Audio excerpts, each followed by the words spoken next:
সত্যি করে বলতো মেয়েটিকে? চিনি না, আর এর আগে কোনদিন দেখিও নেই।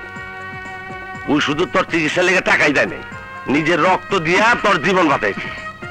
আমার জন্য যে এতখানি করলো তার নাম পরিচয় জিজ্ঞেস করবি না? কোভিড কোথাকার। 11 নম্বর কেবিনটা কোন দিকে বলতো? ওইদিকে।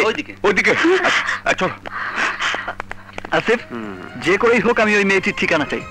ওকে ফ্রেন্ড, নো টেনশন। খুব তো করে দিলি নো টেনশন, মনে যেমন তোর আত্মীয়। নিজে কিছুই পারিস না, আমার প্যাট প্যাট করিস। 11 নম্বর। শুয়ে থাক, শুয়ে থাক। খোকা, আমার খোকা, খোকা, আমার ছেলে এতগুলো সর্বনাশ কে করলো? কি হয়েছে আমার ছেলের? কি হয়েছে বল। মুখ ঢেকে রেখেছিস কেন? আমরা কিছু জানি না, মনে হয় অ্যাক্সিডেন্ট হয়েছে। মনে হয় অ্যাক্সিডেন্ট হয়েছে? আমি কিছু বুঝি না।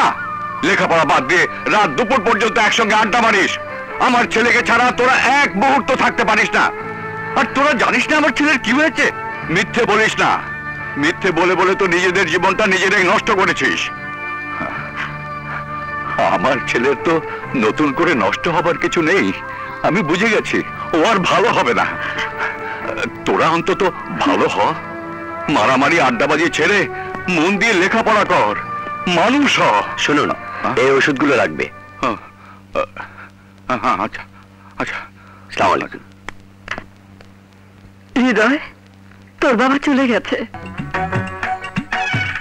খোকা, এবার বলতো খোকা তোর কি হয়েছে? তাহলে শোনো, আমাদের কলেজের একটা বদমাইশ ছেলে একজন ছাত্রীর ইজ্জতের উপর হাত দিয়েছিল। ব্যাস, ওই ছাত্রীকে দিয়ে ওই বদমাইশটাকে আমি জুতা পেটা করিয়েছি। খুব ভালো করেছিস। তার প্রতিশোধ নিতে ওরা একজোট হয়ে আমার উপর হামলা করেছে। আমার ছেলের উপর হামলা?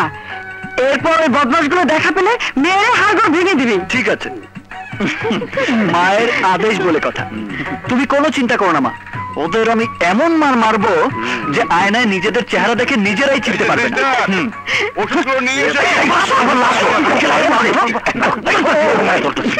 খোকা, খোকা, আমার খোকা।